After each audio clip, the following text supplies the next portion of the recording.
happy dog training, and welcome to another episode of Dog Talk.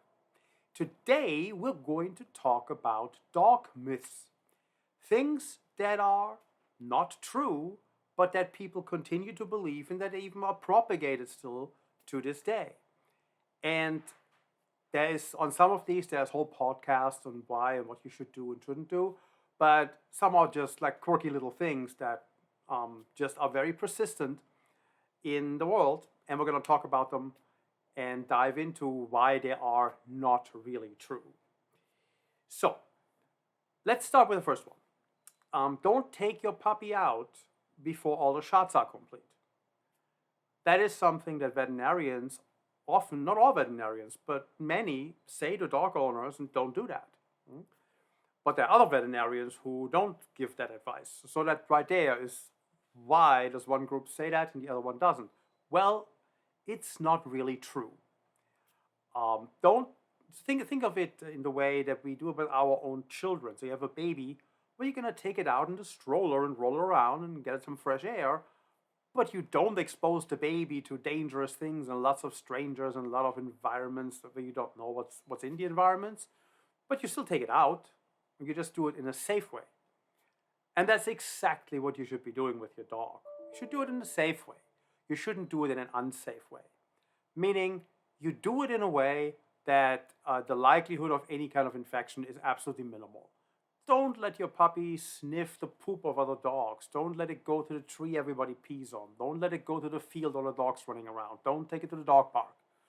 But you can walk around the neighborhood, stay on the sidewalk. You can even make some dog friends, which is important for socialization. Just pick dogs you know you are healthy, dogs of friends, neighbors, relatives, co-workers, where you just know the dog, you know the people, you know it's safe, and then you can socialize your dog, you can take your dog out, the dog can be exposed to the world, and you don't take crazy risks. So that would be the proper way of doing it. But where does this come from? Where does this idea come from? The idea of not taking your dog out comes from the fear that your dog may contract parvo. And that is what veterinarians see. They see the dogs contracting parvo, and you can die from parvo if you're not fully vaccinated and you're a dog. It's absolutely true. It's not that that's not a risk factor, but it's not a huge risk factor if you just take some precautions. Right? It's just like, and the precautions allow you to socialize your dog. And socialization, especially early on, up to like 4 months, when the dog's just up to like 4 months of age, is super important to get the dog comfortable with the world, with the environment, with cars, bicycles, other people, other dogs if you know they're safe. So the socialization aspect just gets thrown out in a very formative time of the dog out of fear of one thing that can be easily mitigated or mostly prevented. But veterinarians see dogs dying of parvo, so it's not that it's invalid, it's not that it's not a risk, it's just not the bigger risk. It's not the biggest risk you're dealing with. What veterinarians don't see, and the connections they don't draw, is the behavioral issues that develop from not socializing your dog, and then the dog doesn't become a stable or balanced or solid being, and then a year or two down the line, you have a lot of behavioral issues, mostly rooted in fear and insecurity, and they can often lead to the dog being euthanized due to these issues. So those risks are far greater than the risk of contracting parvo if you're just careful. So there's just no correlation between the risk factors. So don't follow that blindly. Talk to multiple vets, get other opinions, talk to holistic vets, talk to dog trainers. Get a more rounded perspective on this topic and don't just follow blindly the advice from one person when it comes to that. Yes, it's a risk, but the risk of not socializing your dog is far greater. So you should focus on that. So the second one is raw feeding. Raw feeding is dangerous. Your dog can get sick. And that is not completely false either. There was actually a study done where dogs that were on a regular kibble diet were fed some chicken that was infested with, I think, Campylobacter or Campylobacter is a bacterium, a parasite, or it's a pathogen commonly found in chickens, in raw chicken meat or chicken necks. And, well, I shouldn't say commonly, but it can occur in chickens. It's not that common, but it can occur. And those dogs got sick. just like we would, like anybody would. But those dogs were not on a raw diet. Those dogs were on a kibble diet, and they were fed a piece of raw meat that was infested. So that is a very misleading test, right? So the thing is, and I'm going to put this in the show notes, there's a veterinarian that has a wonderful write-up on all of this, right? And gives a dog a bone, I think is like the title. But if you feed your dog a raw diet consistently, nothing, no kibble, nothing else, it's just a raw diet for about 15 days.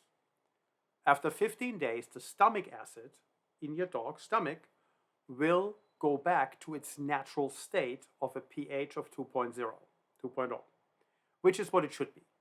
That is what it would normally be. But if you feed a kibble diet, if you feed a high carb diet, like kibbles and dog foods that we buy in the store, that changes. The stomach acid becomes more like ours. The stomach adjusts to the type of food you feed and it becomes more like a human stomach acid. And that changes the equation on what isn't safe to eat quite a bit. So in a dog that eats a kibble diet, yep, can absolutely get sick from Campylobacter. But if a dog is on a raw diet after 15 days and the stomach acid has changed to 2.0, everything in that stomach that doesn't belong there pretty much dies. E. coli, Salmonella, Campylobacter, and other things that we couldn't eat after 15 days of raw feeding. A dog can eat without any consequences whatsoever because their stomach acid will just kill these pathogens. And that's just something to keep in mind, but it only works if you go to a completely raw diet. So I'm going to put the link to that in the show notes because it's a really interesting thing to read. And I think it's quite important to understand. So yes, you can feed a raw diet, and there's many options now. Many people are doing that, and it's a very healthy way to feed your dog. You just have to do it the right way. Right? You have to make sure you don't mix it all the time and have the dog in a state where they can get sick. And that makes sense. Right? I mean, dogs can bury a bone in the side of the road and dig it up half a year later, and it's green and blue, and they'll eat it and they're fine. Right? So they can do that if their stomach acid is the way it's supposed to be. They cannot do that if they're eating the general kibble diet that a lot of dogs eat. Yep, so that's on raw feeding. Yeah, can absolutely be done safely. So it's not dangerous if you do it right. But as I said in other podcasts on multiple occasions, doing it right is important because nothing works well if you do it wrong. So don't know anything that works well if you do it wrong. So another one that is persistent is that you should not let your dog win when you play tug of war over a toy.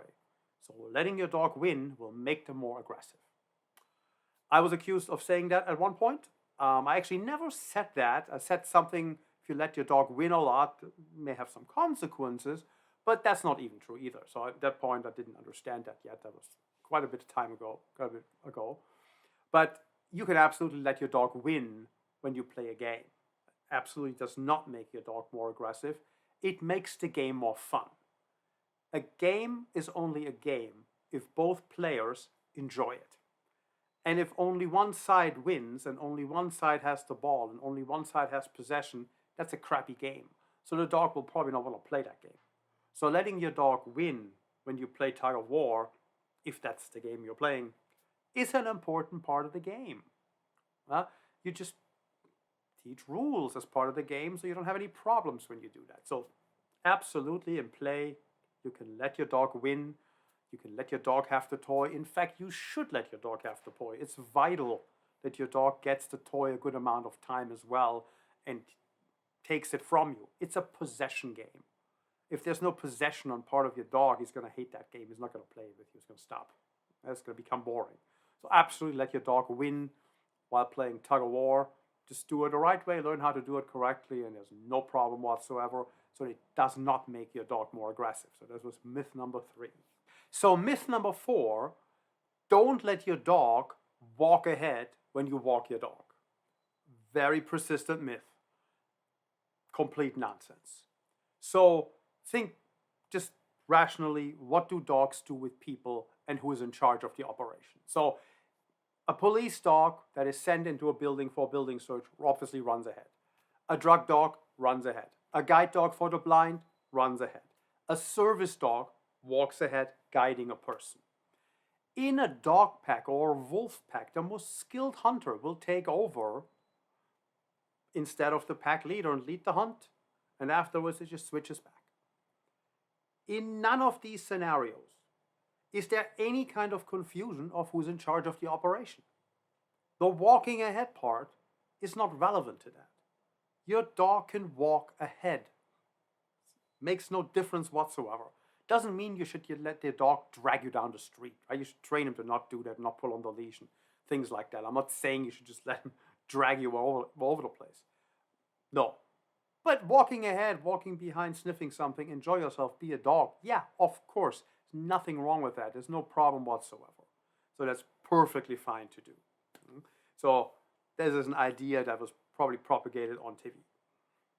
So that doesn't mean that there aren't sometimes training scenarios or as part of a training where it makes sense to teach a dog to be by your side for a period of time, or I teach in my obedience program also a heel, but I teach it as an emergency procedure because you need control of your dog. I don't tell people to walk their dog this way.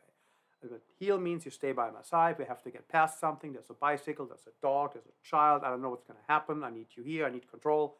Come here. That's my heel. Thing is gone. Enjoy yourself. Go back out. So it's not that you shouldn't necessarily teach something like that, or you should sometimes do it, or there's sometimes value. Of course there is. But as a walking your dog practice, that makes no sense at all. So let your dog enjoy himself or herself on the walk and relax. It's not a problem. Next one is food, switching food. And switching food is always, you should switch from one food to the other very slowly and over time. Like take a week or so, mix the food up, change the ratio, the stomach settles, you don't get diarrhea. That is the common advice. And myth or not, it's not my experience that that's necessary. If you switch to a better food, a higher quality food, better protein, better fats, or even if you switch to a cooked or raw diet, far superior to the kibble you're coming from, if it's the right balance for your dog, I've never seen a problem doing it quickly. It rarely leads to diarrhea. Could it? Sure. Will it? Most likely not. So it's one of those things that is being super cautious or extra cautious in switching from one food to the other. And by all means, if that makes you comfortable, go for it. But understand, you don't really have to do that. It's not really necessary. Number 6, old dogs can't learn new tricks. That's a saying that's been around for a while. So I tried to track down where this actually comes from, and that ends at some point. It's not that easy to figure out. So I think the first time that we found something was on Wikipedia, where somebody said it to someone else and it had nothing to do with dogs. So it's a myth that's been around for a very long time, and the origin is completely unclear. I've never heard anything that sounded remotely believable when it comes to that. And my tracing it back ended somewhere 1500 something or so. So I couldn't find anything else beyond that. Absolutely not true. I've trained dogs 10 years old. I mean, you can, as long as the dog can do it, you can teach the dog to do it. There's absolutely nothing to it that an old dog can't learn new tricks. It's absolutely not true. Don't buy into that at all. So I sometimes have people call me and ask me, oh, my dog is already 3 years old. Can he still be trained? Of course, no problem at all. That's not an issue whatsoever, so don't buy into that. Old dogs, 3 years wouldn't be old, but old dogs can absolutely learn new tricks if that's what you want to do. So it's not a reason to not teach a dog because he's no longer a puppy. Totally fine. Okay, now the next one, myth number 7, is the dog should always walk on your left side. And when you Google that, you find one explanation after the other. It was the Romans on horses. It was sword fighters because they were drawing their sword. It was in the Wild West because people were carrying their guns. It was hunters. I mean, it doesn't end and always goes back further and further and further. And none of it makes any sense. So if the dog's on the left or the right when you draw a sword, it doesn't matter. it's not really important in a sword fight. If he's close, then he's probably not going to do well. If he's far enough away in a run, he's going to be fine. Uh, Now, a hunter needs to keep his dog back, obviously, but left or right also doesn't matter a whole lot. And if you go further and further back, people didn't really use leashes. Dogs were kind of loose. They were walking around. Even like 100 years ago, dogs were mostly not walked on leashes. And sometimes they were, but most of the time they were not. Now, we have found cave drawings, like cave drawings of creatures that looked like something like a dog held by a person on a string rope kind of thing, and whatever that animal was. And we've found a tablet, like a stone tablet, like 8,000 years ago, where there's a dog collar or collar on a dog. It's like attached with a rope to a person. But nothing in any of that indicated any kind of side preference. So on which side the dog should walk is ultimately up to you. If you're a pet dog owner, it's not a dog sport where there's some certain rules or so, or you want to conform to some random AKC ideas that also make no sense. You can walk your dog on left or right, and it doesn't really matter. You just have to teach them what you want. You can teach it to walk on both sides for different people. Completely up to you. I think the most likely scenario where this left thing comes from, it's just easier to teach group classes that way. Maybe AKC came up with it for agility or obedience or something like that, because if you have dog, person, just makes it easier. Well, it's my personal guess, but again, I can't find anything on what the true origin of that really is, and the speculations go just like all over the place. So really hard to know if this has an origin in the past or if it's a more modern thing. My suspicion is it's more modern, but you absolutely don't have to do it. So that's the myth. You don't have to walk your dog on the left. Walk your dog wherever you want to walk your dog. Just teach them what you want. That's what it comes down to. Another one that is surprisingly still believed by some, and at this point it's really bizarre. Like 30, 40 years ago, it was more common. It was bizarre then, but now it's even more bizarre, that dogs don't have emotions and don't feel pain the way we do. They have pain receptors, of course they feel pain, and yes, they have emotions. So you could have asked any evolutionary biologist in the 1950s and they would have told you that dogs have emotions. But at this point, we've stuck them in functional MRI scanners and looked. So at this point, it's not even assuming or observing nature. We've literally taken a look with a functional MRI. And the emotional centers, there's 7 core emotional centers in the brain. We're not talking about how many emotions there are. There's lots of emotions, right? But a lot of emotions are higher level constructs. I'm talking about the physical emotional centers in the brain. There's fear, panic, rage, seeking, nurture, lust, and play. And those are actual physical locations in your limbic system, which is like the middle layer of the brain. And that is something that is shared amongst all mammals. So if it's a mammal, it's got a limbic system. And if it's got a limbic system, it's got those 7 emotional systems. A mouse, a cat, a horse, a dog, a dolphin's a mammal, a manatee's a mammal. I think some whales are mammals. Every mammal has these emotional systems. It's not a question. If they are there. So dogs absolutely have emotions, and any dog owner really knows that. It's just some I don't know, dog trainers who have never learned anything. It's the 1930s or so. There's still some walking around apparently, because it's not a common thing anymore, but there's still some, every once in a while you come across one who claims it, which is still fascinating to me. But absolutely not true. Dogs do have emotions, and absolutely factor this in. So a common thing is also confusing your dog's personality with his actions. So here's the next myth. My dog bites people. It's just his personality. No, it's not. His personality has absolutely nothing to do with biting people.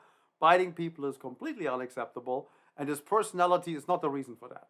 That has kind of many reasons why the dog bites people, but it's not a personality trait. So excusing it as a personality trait is not helpful. It should be addressed. So kind of training or behavioral modification program.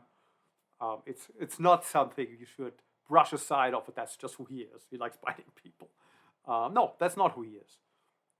That happened somehow. There is a reason for it, but his personality is not the reason. Okay, so don't think that that's the reason.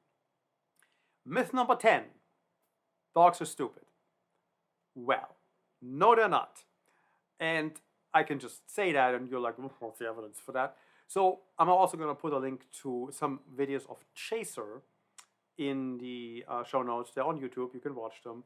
And Chaser is obviously well known of people who know read a little bit about dogs and the things that Chaser has helped us understand better. But this is probably more the rule than the exception. Chaser is just a good example that was documented because he lived with a professor of psychology. Pilley was his name. And Chaser learned to distinguish 1,000, I think 24 or 48, over 1,000 objects by name. So his owner could go, Chaser, get the blue elephant. And he would go and get the blue elephant from the other room. Impressive, right? So over 1,000 items. And there is this famous experiment where Pilley set up a barrier. He was on one side, and he put 5 toys on the other side. 4 toys which Chaser knew by name and has picked up many times before, and a 5th toy he didn't know. And besides what the experiment was, what fascinates me personally is that he was able to find another toy after he already purchased over 1,000 different ones. I wonder where he found the other toy. There's only so many toys. But okay, so he found another toy, and so he put them all there, and there were the toys Chaser knew and one he didn't know. And there was a barrier, so Chaser couldn't see him, and he couldn't see him. And he sent him, go, Chaser, get, let's say, I don't know, pink turtle, whatever. I forgot which one it was. And you, on the video, when they filmed it, you could see Chaser goes there, and he looks at every single item. It's like, and then he stops on the one he doesn't know. And he makes that association. That's the thing I've never heard. That's the thing I've never seen. It must be what I'm supposed to get, and he gets it. This is the process of exclusion. A human child can only do that at the age of 2. Chaser can do it. Another thing that a dog can do is understanding between 2-dimensional and 3-dimensional. So a 2-dimensional picture of a 3-dimensional representation of a 3-dimensional object is something a human child, again, only can understand at the age of 2. So if you show a human child a picture of a banana when it's lying in its crib, the child would try to grab the banana out of the picture most likely. A 2-year-old will understand that's a picture of a banana, I can't grab that. They may want to grab the paper, but not the banana. A dog understands that difference. So I can show a dog a picture of something, he understands it refers to the object itself and then get the object. There was no experiment around that. So those 2 experiments per se established the intelligence level of a dog to be of that of a 2-year-old child. That's just what we were able to test.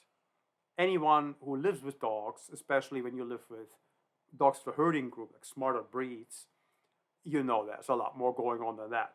When it comes to emotional intelligence, a dog's probably at the level of a 30-year-old human. When it comes to intelligence in general, and you just see them problem solve, like some Belgian Malinois or German Shepherds or Border Collies or Poodles going at something, you just know there's a lot more going on than in the brain of a 2-year-old. So we just have no way of testing that. So that's a myth. Dogs are not dumb at all. Dogs are very smart animals, capable of lots of things, and we have a lot of questions on how smart they are. We don't have more answers at this point, but they're definitely very smart animals. No doubt about that. And so that's that. Now the last one is the last myth. You should spay and neuter your dog. That is good for its health. It will prevent cancer. It will prevent all kinds of problems. Well, turns out quite the opposite is true. So the spay and neuter myth is good for health. That's an absolute myth, and it's a quite harmful myth.